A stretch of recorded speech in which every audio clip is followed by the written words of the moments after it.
G'day guys, welcome back to the channel. Today I'm taking a look at a piece in a rather battered little box. So yep, this is another piece from GearBest, courtesy of GearBest who made this available.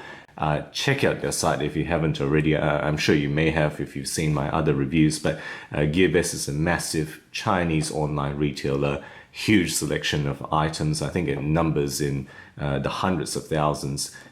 Check out discount codes for particular items and watches and jewelry below. So guys, this is the mailing box for this particular piece. So when the company doesn't provide a particular box for the watch, it just comes in a typical cardboard box that gets a bit battered in postage. So opening it up, what we have here today is this particular dress style piece. So this is the Tevise Tourbillon automatic 8466 gold silver version. Now it's Tevise, or Tevise is the actual Chinese pronunciation of the brand. So in here there's nothing much except for some tags, and you can see that there is some Chinese lettering under the English Tevise there. That Chinese is Tevise. There's no meaning to that. It's just the,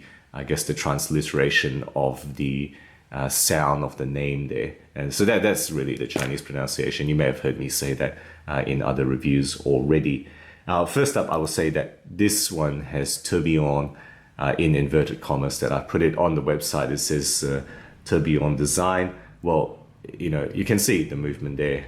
Right, that's the balance wheel with the hairspring on view, and it doesn't rotate. So it's actually not a tourbillon. I think most of you will probably know that.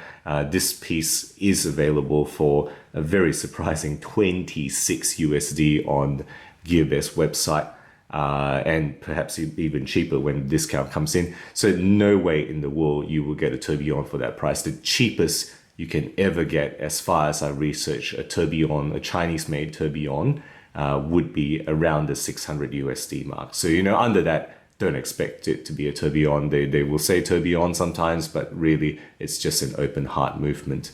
So a tourbillon, for those who aren't aware, is where the oscillator, the escape mechanism, actually rotates in its own cage in a very complicated interaction with the rest of the movement, and ostensibly that is meant to help offset the effect of gravity on the escape wheel there, but in reality it doesn't tend to actually achieve that anymore. Maybe in the olden days when it was designed for pocket watches, which tended to be carried vertically in pockets, that may have had some effect, but currently in wristwatches, most watch experts seem to think that it doesn't actually achieve anything. So guys, what else is in here? Just a little bit of wrapping here, and I'll just make a comment that you can see that this model is meant to be the silver golden version, or in this case golden version, and that's what I requested. But interestingly, the silver golden version they've actually sent me isn't actually the one on the website. The one on the website actually has gold tone on the outside, and the face is actually silver or white. And I think that would have been more preferred, more to my taste. This one has a yellow gold face, and it's slightly not quite my taste. But I tell you what, this actually has grown on me a little bit, and I'll go into that a little more throughout the review. So the movement here, again, no information on the website directly, but it has been identified otherwise as the Chinese standard movement, otherwise known as the Tongji movement, right? That's in Chinese, the unified movement. 21,600 beats per hour. That's the standard kind of beats per hour that these have. And minimum stipulation of joules is 17. But I do not know what this actually has. It's supposed to have at least a 40-hour reserve, but often they don't actually achieve that. It's somewhat less than that, or significantly less than that, if you will. It does have manual winding, but is a non-hacking movement. As you adjust the time, the second hand will keep turning, but you can kind of reverse adjust hack it. So if you pull it out and kind of turn the adjustment forward and then backwards, it's not working for me, but many people have found that their movement, you can actually pause the second hand by adjusting the time backwards, as with some of the Seiko non-hacking movements that you know, 7S series, for example. Okay, complications of this piece, it has been modified somewhat. Usually you will see the oscillator at the back here, but in this case it's been modified to be displayed at the front for the open heart complication on the 9 o'clock position. On the 3 o'clock and 6 o'clock position, you have 24-hour dial. So clearly the one at 3 o'clock is marked 24. The one at 6 o'clock is also really a 24-hour dial. In this case, it shows a day-night complication. Now, sometimes it will say moon phase for these type of appearances. I'll just show you what it displays as I turn it through 12 hours. Right, it's not really moon phase, it's just a day-night disc. So don't be fooled by that if you see it being described as moon phase in inverted commas there. Okay, what it is a day-night disc. And that's really the movement and the complications. In the dial here, you can see it's got that yellow textured dial. It's got some texture, I'm not sure if that's translating easily on the face there. I'm not sure what kind of texture you would name that, but certainly there is some texture. And then if you look at that 3 o'clock subdial, it's got concentric circular texture as well. But the day-night at the 6 o'clock position actually is just got a pretty flat piece covering it. So I think they could have done better with that, either put the 6 numeral on top and cover it with pattern or decorate it somewhat rather than leave it flat like that. I'm not sure why that decision was made, apart from perhaps cost cutting. The markers, the hour markers are applied gold tone, as you can see, and the leaf hands, right, are in blue color. They're just kind of like traditional vintage style leaf hands. Well, the second hand's just a straight, straight piece, as is the one in the subdial. Pretty simple design with a leaf on the counterbalance there. All right, so those are the hands. The flange, I'll say one thing about the flange.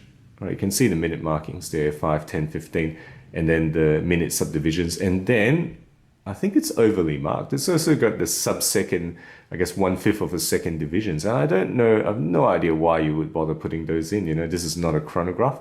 Maybe it's a piece that's been left over and recycled from chronograph use. But there's no purpose in those 1/5 of a second markings as far as I'm concerned. Okay, the case here is 39 millimeters across. It is a base metal of some sort. They don't really say, but I think I'm going to assume it is a base metal of some sort based on the previous T801 that I reviewed. People have reviewed that as they have polished it, it reveals itself to be brass or something else. Now at the back, you can see it's a display snap-on case back, right? It's not screw-on, and you can see, where is it? There's a tab here for you to snap it off if you want to take off the case back. It does say stainless steel back, but it doesn't say stainless steel case. So, the assumption is that it's not going to be an actual steel case. The finishing is all polished, as you can see, and it's got a signed, a basically signed gold tone push crown. So all that gives it a 30-meter type of water rating. Again, I wouldn't take this underwater. I would also hesitate to take this into the shower. I may only kind of want to splash it if I'm, accidentally, if I'm in the rain or washing hands. That's really what that type of water rating is meant to allow you to do. So moving on, the face does not have any lume, right? As with dress watches, it's appropriate not to have any lume, I think. So I don't mind that at all. And as you can see, with the all-polished case, it also has an all-polished gold tone bezel. Bracelet-wise, okay, right, genuine leather is what it says. It's pretty poor, alligator style on the brown outside, and it's got a basic steel buckle with the name of the company there, Tevise, Tevise. But it's already worn straight out of the box. You can see there, and that's either the design of both the strap as well as the watch. The spring bar in here might be pushing it against the case a bit too far, and the thickness around the band here seems to be different from this side, so that's why it's been rubbing against the case and it's caused some damage there. So that's not a good look, but otherwise, it serves its function. It's not the best, the quality is a bit subpar, but what do you expect, right? $26 for this watch. Okay, so what have I enjoyed? Well, look, I think for $26, it's surprisingly good. I mean, I've already mentioned this isn't the color I prefer, but this has actually grown on me. And at this color, it looks pretty damn good in daylight. In indoors, it's okay. It's a bit lackluster, but in daylight, it comes into its own, I think. And it holds up better than the $20 T801. Side by side, this one has a lot more chinks in the armor. The play of the bezel, the case kind of shows up its imperfections a little bit more. The crown, this one also I think feels weaker in the adjustment mechanism. That Cyclops is not centered. So it's got all sorts of weaknesses that comes up. Whereas this one, because it doesn't have all those on display, I think it holds up slightly better. It feels better as a finished product overall. Now, don't get me wrong, it's got its issues, right? It's got a case that is finished in all polish because they don't want to take on the transition between brush and polish, which does take some skill. And if you see the side, it's got its unevenness, right? That's probably from the coating process and the fact it's not finished to a high degree of standard. But, it's okay, for what it is, for the $26 that it is. What has been not as good? Well, look, apart from the finishing that I've mentioned, the case unevenness, the all polish finishing, I think that 6 o'clock dial as well, I think could have been finished better. I've said that already, perhaps just stick on the number 6 numeral and just cover it all with the same texture as the rest of the dial. I think that would have lifted it a bit. I think the flange, again, is weird. I don't know why they've chosen that design cue, apart from the fact that this part may have been circulated from a chronograph. That's the only thing I think why, I can come up with as to why you would use a flange design like that. And then, mentioned already, right, the band is, not great quality, but of course you can easily swap that out, right? And it's worn out there.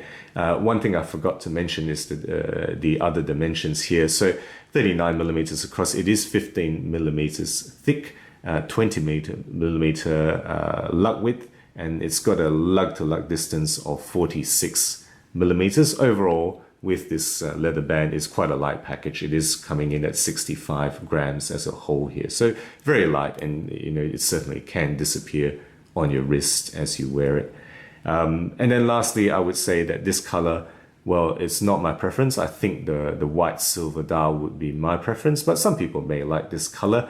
I think the gold color is lackluster indoors, particularly in warm light. It will make it look even more yellow, and I don't think that's the best lighting for it. I think daylight, it looks really quite good. It's surprisingly good in daylight, I have to say. So guys, there it is. That's my review of this Tevise Tourbillon style, really it's open heart, Tourbillon style automatic 8466 watch. Let me know what you think, and particularly in your own experience of Tevise as a brand. Guys, if you enjoy my videos, do consider subscribing. I'm putting out new content weekly, aiming to be objective and unbiased in all things horology. Thank you again, guys, for watching, and as always, I will catch you next time.